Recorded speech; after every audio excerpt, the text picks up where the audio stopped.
Hello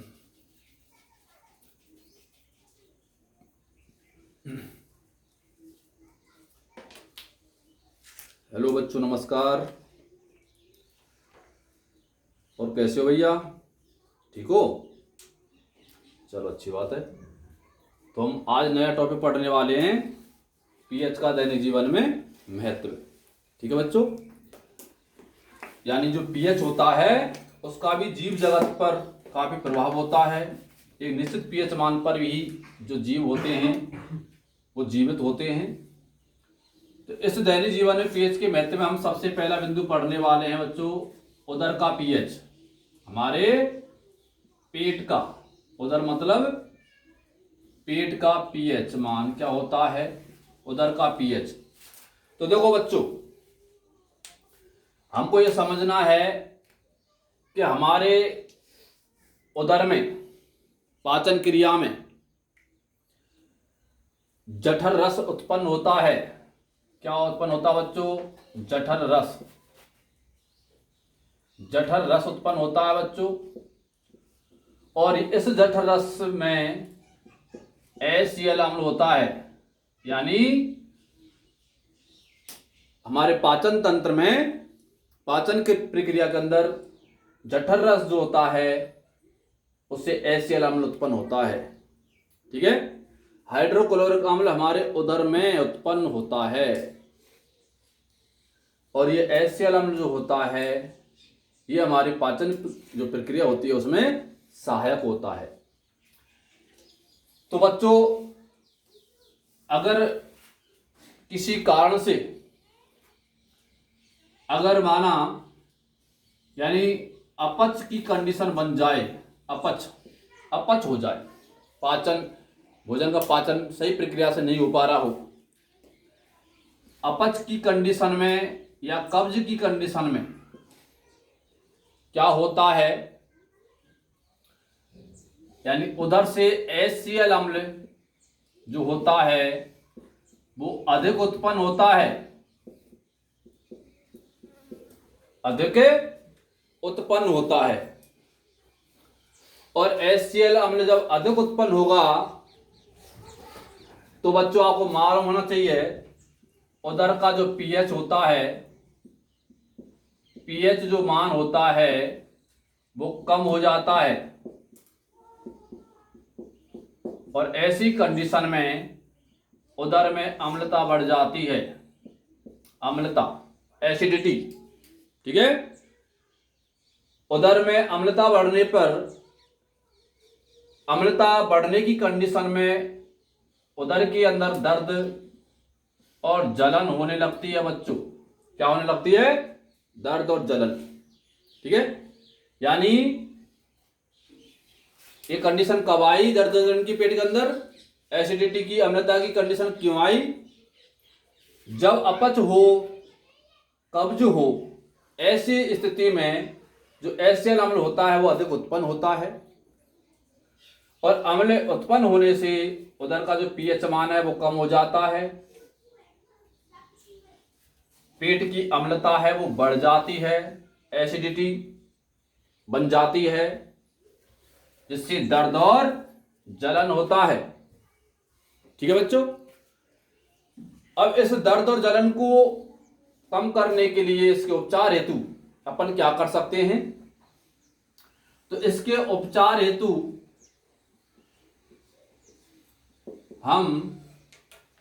हमने पढ़ा milk of magnesia. Milk of magnesia,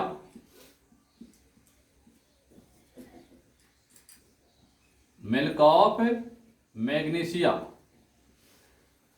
magnesium hydroxide जो दुर्बल क्षार होता है, इसका उपयोग करते हैं। मिल्क ऑफ मैग्नीशिया का उपयोग करते हैं बच्चों। मिल्क ऑफ मैग्नीशिया क्या है? दुर्बल क्षार होता है। ये जो दुर्बल क्षार होता है ये पेट की बढ़ी हुई अम्लता को, पेट की बढ़ी हुई अम्लता को उदासीन कर देता है, ठीक है, यानी पेट का अम्लीय मान क्या हो जाता है, नष्ट हो जाता है। और बच्चों जो दर्द और जलन होती है ये क्या हो जाती है, खत्म हो जाती है। ठीक है, क्योंकि जो अम्लता का जो प्रभाव था वो क्षार ने क्या कर दिया, नष्ट कर दिया। और पेट की जब अम्लता नष्ट हो जाती है तो ये दर्द और जलन भी क्या हो जाता है बच्चों, बंद हो जाता है, खत्म हो जाता है। ठीक है, तो ये हुआ हमारा क्या, उदर का पीएच। यानी जो पेट होता है उदर होता है, उसके अंदर जो पाचन प्रक्रिया है, जो सामान्य स्थिति है, वो निश्चित पीएच मान पर ही निर्भर करती है। अगर उस पीएच मान अगर घटता है, अम्लता बढ़ती है, तो दर्द और जलन की स्थिति उत्पन्न हो जाती है, एसिडिटी उत्पन्न होती है। ठीक है, अम्लता की रोकथाम के लिए हम दुर्बल क्षार मिल्क ऑफ मैग्नीशिया का उपयोग करते हैं। ठीक है बच्चों, चलो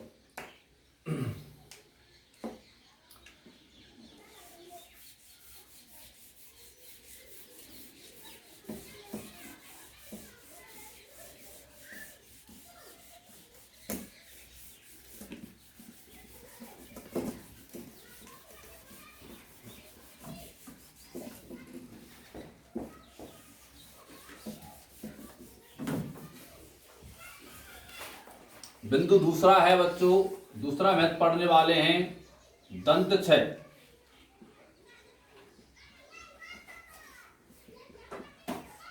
दंत क्षय को समझो बच्चों, यानी हमारे मुख का जो पीएच मान होता है, मुख का जो पीएच होता है वो 6.5 के लगभग होता है। वैसे इसमें हल्का उतार चढ़ाव हो सकता है भोजन करने से पहले, भोजन करने के बाद, लेकिन सामान्यतया मुख का जो पीएच मान होता है वो 6.5 होता है।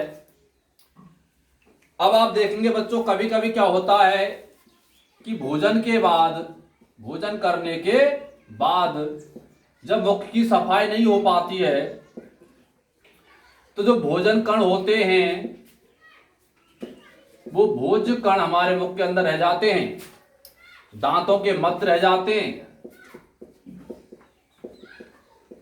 दांतों के मध्य भोज्य कण रह जाते हैं। किस कंडीशन में, जब अपन मुख भोजन के बाद अच्छी तरह से हम सफाई नहीं करेंगे। ये जो मुख के अंदर जो भोज्य कण हैं बच्चों, इनको जीवाणु जो हमारे मुख के अंदर होते हैं, जीवाणु बैक्टीरिया जो होता है, इनका किण्वन करता है, यानी इनका निम्नीकरण करता है। ठीक है, ऐसी स्थिति में हमारे मुख की जो अम्लता है वो बढ़ जाती है। मुख की अम्लता क्या कर जाती है बच्चों, बढ़ जाती है। और अम्लता बढ़ने पर जो मुख का पीएच मान था वो पीएच मान बच्चों 5.5 या इससे भी कम रह जाता है। ठीक है, जब अम्लता मुख की बढ़ती है, पीएच मान 5.5 से भी कम होने लगता है, ऐसी कंडीशन में बच्चों क्या होता है कि जो हमारे दांत होते हैं उन दांतों पर एक परत चढ़ी होती है, वो परत होती है जिसे अपन कहते हैं दंतवल्क। क्या कहते हैं बच्चों, दंतवल्क कहते हैं। दंतवल्क को एनेमल नाम से भी जान सकते हैं। एक चीज याद रखनी है बच्चों, हमारे शरीर का सर्वाधिक कठोर भाग जो होता है वो एनिमल ही होता है। यानी शरीर में सबसे कठोर भाग जो है वो एनिमल होता है, दंतवल्क होता है। इस कठोरतम भाग की परत हमारे दांतों पर चढ़ी होती है, जो इनकी दांत क्या करती है, सुरक्षा करती है, मुख के अम्ल मान से उसको बचाती है। लेकिन जब मुख का मान अम्लीय मान 5.5 और 5 से कम होने लगता है तो बच्चों ये जो परत होती है ये नष्ट हो जाती है। ऐसी कंडीशन में ये जो दांत होते हैं, इन दांतों का क्षय होने लगता है, दांत भी नष्ट होने लगते हैं। ठीक है, तो ये प्रक्रिया क्या हुई भैया, दंत क्षय। ठीक है, तो इस स्थिति में दंत क्षय हुआ, भोज्य कण रहे मुख के अंदर, जीवाणु ने निम्नीकरण किया, मुख की अम्लता बढ़ी, अम्लता बढ़ने पर पीएच मान 6.5 से 5.5 हो गया, इससे भी कम हो सकता है। ऐसी स्थिति में दांतों के ऊपर चढ़ी हुई परत दंतवल्क एनेमल, जो सर्वाधिक कठोर भाग होता है, जो दांतों की सुरक्षा करता है अम्ल से, वह परत भी इस मान पर नष्ट होने लगती है और दंत क्षय होने लग जाता है। अब बच्चों देखते हैं कि इसी उपचार के लिए हम क्या करेंगे, हमें क्या करना चाहिए जिससे हमारे दांत सुरक्षित रहें। क्योंकि दांत हैं तो बच्चों मुख की सुंदरता होती है, बिना दांतों के कुछ नहीं हो सकता, अच्छी तरह से भोजन को चबा नहीं सकते, ठीक है। तो दांत जो होता है, सफेद चमकते दांत देखेंगे तो आदमी क्या भैया सुंदर भी दिखता है, दांत नहीं है तो फिर कुछ नहीं है। तो उपचार के लिए क्या भैया, तो उपचार के लिए सबसे पहली कंडीशन तो यह है, यानी सबसे पहले तो हमें भोजन के बाद मुख की अच्छी तरह से सफाई करनी चाहिए, मुख में भोजकण ना रहें, ठीक है, सफाई करनी चाहिए। इसके अलावा भोजन करने के बाद हमें क्षारीय दंतमंजन, कैसे दंतमंजन, क्षारीय दंतमंजन करना चाहिए, क्षारीय दंतमंजन करना चाहिए। क्षारीय दंतमंजन करने से बच्चों जो मुख की जो अम्लता होती है, अम्लयमान होता है, वो उदासीन हो जाता है, ठीक है, और दंत क्षय रुक जाता है, ठीक है। तो ऐसी कंडीशन में बच्चों हमें मुख की अच्छी तरह से सफाई करनी चाहिए भोजन करने के बाद, और क्षारीय दंतमंजनों का उपयोग करना चाहिए। तो ये हुआ बच्चों दंत क्षय। साफ करे करूं तो स्टॉप करे करूं ना।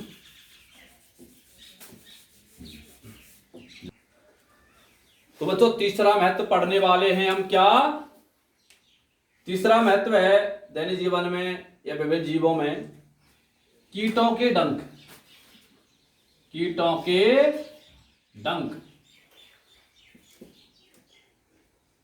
यानी कुछ कीट होते हैं प्रकृति में, जैसे मधुमक्खी है,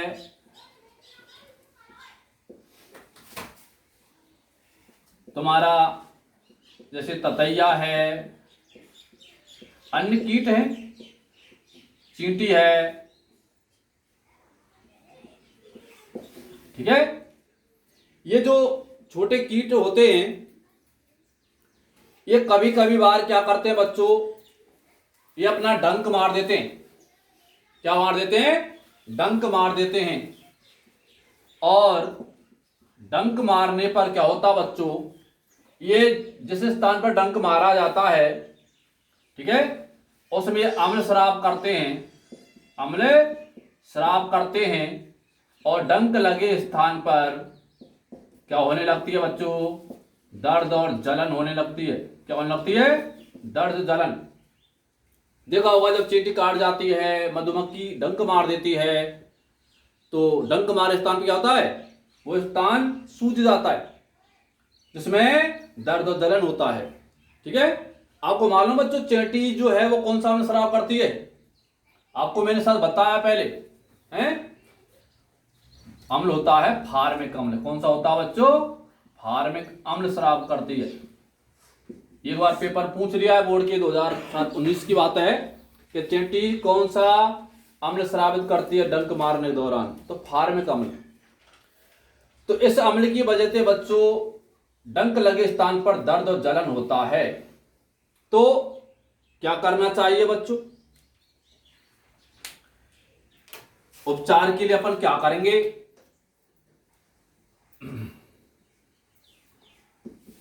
तो देखो उपचार के लिए बच्चों प्रकृति के अंदर एक डक नामक पादप होता है, डक नामक पादप होता है। चाहे तो अपन डक नामक जो पौधा होता है इसको निचोड़कर इसका जो रस निकलता है, जूस निकलता है, उसे डंक मारे स्थान पर आप डाल देंगे तो दर्द और जलन बंद हो जाती है, ठीक है। इसके अलावा बच्चों जो खाने का सोडा होता है, सोडियम हाइड्रोजन कार्बोनेट। इस सोडियम हाइड्रोजन कार्बोनेट जो है बच्चों, इस सोडियम हाइड्रोजन कार्बोनेट को, खाने के सोडा को क्या कर सकते हैं, डंक जो मारा है उस स्थान पर अपन इसको रखेंगे। ठीक है, ऐसी कंडीशन में क्या होगा बच्चों, जो अम्लता है, ठीक है, वो नष्ट होती है और आपका जो दर्द और जलन होता है वो क्या हो जाता है, बंद हो जाता है।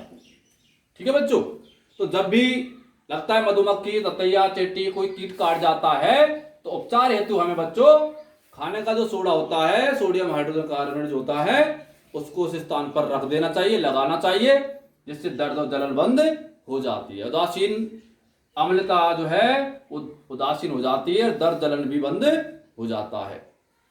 तो ये हुआ बच्चों कीटों के डंक, उनसे स्रावित अम्ल और होने वाली दर्द जलन। अगला देखेंगे बच्चों,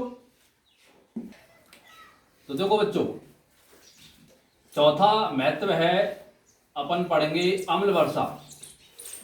अम्ल वर्षा बच्चों, ये अम्ल वर्षा क्या है, अम्ल वर्षा को समझना है पहले तो अम्ल वर्षा होती क्या है। तो देखो वर्षा जो है बादलों से जो बारिश होती है वो वर्षा है। लेकिन ये अम्ल वर्षा क्या है, तो देखो हमारे वायुमंडल में बच्चों, हमारा जो वायुमंडल है, इस वायुमंडल में विभिन्न प्रदूषक पदार्थ, क्या चीज भैया, प्रदूषक पदार्थ, जैसे carbon dioxide, sulphur oxide, nitrogen की ऑक्साइड, ठीक है, ये मौजूद हैं। अधिक मात्रा में प्रदूषक पदार्थ उत्पन्न हो रहे हैं। तो ये carbon dioxide gas, sulphur dioxide gas, nitrogen की जो ऑक्साइड हैं, ठीक है, जब बरसात होती है तो ये वर्षा का जो जल होता है बच्चों, इस वर्षा जल के साथ ये क्रिया करते हैं, ठीक है, जिससे ये जो जल ये अम्लीय हो जाता है। क्या हो जाता है बच्चों, अम्लीय। ठीक है, जैसे जल का मतलब क्या है, H2O। ठीक है, तो जैसे नाइट्रिक अम्ल के साथ अगर इस नाइट्रिक ऑक्साइड साथ क्रिया होती है तो क्या बनता है, जैसे नाइट्रिक अम्ल बन जाता है, हैं? सल्फर के साथ क्रिया अगर जल की होती है तो सल्फ्यूरिक अम्ल बन जाता है। ठीक है, तो ऐसे करके बच्चों, जैसे हैं, यानी कार्बनिक अम्ल बन जाता है। तो ये अम्ल बनते हैं कब, जब वायुमंडल में प्रदूषक पदार्थ वर्षा जल के साथ क्या करते हैं, क्रिया करते हैं। तो ये क्या हो जाती है बच्चों, वर्षा अम्लीय हो जाती है। ठीक है, तो इस वर्षा को क्या कहेंगे, अम्लीय वर्षा, अम्ल वर्षा। ठीक है, जब ये अम्ल वर्षा बच्चों पृथ्वी पर आती है, कहां आती है, पृथ्वी पर आती है, तो इसके विभिन्न दुष्परिणाम होते हैं। क्या होते हैं, दुष्परिणाम होते हैं। देखो क्या परिणाम निकलते हैं इसके,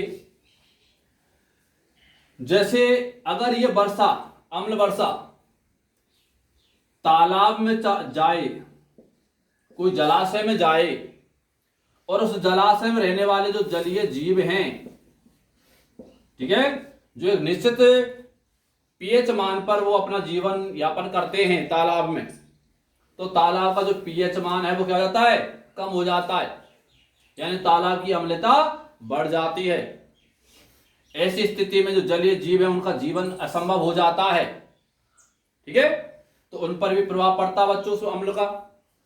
इसके अलावा जो हमारी इमारतें हैं, बड़ी बड़ी जो इमारतें हैं, पुल हैं, बड़ी बड़ी मूर्तियां हैं पत्थर की, तो बच्चों इन इमारतों का जो पत्थर होता है, जो अम्ल बरसात होती है, तो अम्ल जो होता है इन पत्थरों का, इमारतों का क्या करता है, संक्षारण। क्या करता है बच्चों, संक्षारण करता है, यानी ये इमारतें नष्ट होने लगती हैं। ठीक है भैया, यानी याद रखना है, यानी अम्ल वर्षा को जो इमारतों और पत्थरों को नष्ट करती है उसे हम पत्थर का कैंसर भी कहते हैं। और इमारतें क्या कर जाती हैं, संक्षारण होता है तो इमारतें टूट करके गिर जाती है, कई बार पुल टूट करके गिर जाते हैं, बड़ी बड़ी विशाल जो मूर्तियां हैं जो हमारे एक ऐतिहासिक धरोहर हैं वो भी टूट करके गिर जाती हैं। ठीक है बच्चों, तो यह है अम्ल वर्षा का प्रकृति पर प्रभाव, दुष्परिणाम क्या निकलते हैं। अब अपन देखेंगे कि अम्ल वर्षा से और इसके दुष्परिणाम से हम कैसे बच सकते हैं। तो बच्चों बचाव का एक ही उपाय है, आपको मालूम है अम्ल वर्षा का मेन कारण क्या है, अम्ल वर्षा की वजह क्या है, तो वह है प्रदूषक पदार्थ। ठीक है, तो हमें क्या करना चाहिए, इन प्रदूषक पदार्थों पर रोकथाम करनी चाहिए। ठीक है, अगर वातावरण में प्रदूषक पदार्थ उत्पन्न नहीं होंगे तो वर्षा जो होती है वो क्या होगी भैया, शुद्ध होगी। क्योंकि आपको मालूम होना चाहिए जो वर्षा का जो जल होता है बच्चों वो शुद्धतम जल होता है, शुद्धतम होता है यानी अशुद्ध जल होता है। ठीक है, अशुद्ध जल शुद्धतम जल होता है, लेकिन जब इनमें प्रदूषक पदार्थ मिल जाते हैं तब ये प्रदूषित हो जाता है। ठीक है बच्चों, ये होगा क्या, अम्ल वर्षा। अगला देखो कर दो। तो पांचवा महत्व है मिट्टी का पीएच। क्या बच्चों, मिट्टी का पीएच। अभी मिट्टी का पीएच क्या है, जो अपने खेतों की जो मिट्टी होती है बच्चों उसका अपना एक पीएच मान होता है। ठीक है, प्रत्येक खेत का अलग अलग मिट्टियों का अलग अलग स्थान पर मिट्टियों का पीएच मान वो क्या है, अलग अलग होता है। तो इस पीएच से इसका क्या महत्व है, हम हमारे खेत की मिट्टी का जब पीएच मान ज्ञात करेंगे, पीएच मान ज्ञात करेंगे तो उस पीएच मान ज्ञात करने के बाद हम उस खेत में उपयुक्त उर्वरक का उपयोग कर सकेंगे। इसका उर्वरक का उपयोग कर सकेंगे। हमें मालूम होगा, पीएच मान ज्ञात करने पर हमें मालूम हो जाएगा कि किस खेत में कौन से तत्व की मात्रा कम है, कौन सा तत्व ज्यादा है, उसका पीएच मान क्या है। उसी स्थिति से हम उसमें उर्वरक का उपयोग करते हैं। ठीक है बच्चों, जब हम उसमें उपयुक्त उर्वरक का उपयोग करेंगे उसी हिसाब से हम उस खेत में उपयुक्त या कहें उचित फसल का भी चयन करेंगे। किसका, फसल का चयन करेंगे। यानी निश्चित पीएच मान पर उस खेत में हम कौन सी फसल बोएं उस फसल का चयन करना भी पीएच मान पर निर्भर करता है। तब हम उचित फसल का जब चयन करेंगे तो बच्चों उस खेत के अंदर उत्पादन क्या होगा, अधिक होगा। तो अधिक उत्पादन, फसल का अधिक उत्पादन प्राप्त करने के लिए हमें पीएच मान होना उसका जानना जरूरी है। तो मिट्टी का पीएच मान ज्ञात करके उसमें उपयुक्त उर्वरक का उपयोग करके और उचित फसल का चयन करते हैं, और जब उस खेत में जब उचित फसल बोते हैं तो बच्चों उत्पादन अधिक होता है। ठीक है, तो इस कंडीशन से फसल बोने के लिए, अच्छा उत्पादन प्राप्त करने के लिए जो किसान होते हैं वो बच्चों अपनी खेत की मिट्टी का पीएच मान ज्ञात कराते हैं। ठीक है, तो ये हुए बच्चों हमारे पीएच का दैनिक जीवन में महत्व है। पहला है उदर का पीएच, दूसरा है मुख का पीएच, तीसरा था कीटों के डंक में अम्ल, और चौथा था अम्ल वर्षा, और पांचवा बिंदु पड़ा हमने मिट्टी का पीएच। तो ये जो पीएच है बच्चों वो एक जीव जगत के लिए एक निश्चित पीएच परास होता है, और उस निश्चित पीएच परास पर ही जैविक प्रक्रियाएं जो हैं वो संचालित होती हैं। ठीक है बच्चों, तो इस तरह से आज हमने मैथ पढ़ा। कल हम एक नए टॉपिक के साथ आएंगे। तब तक के लिए धन्यवाद, नमस्कार।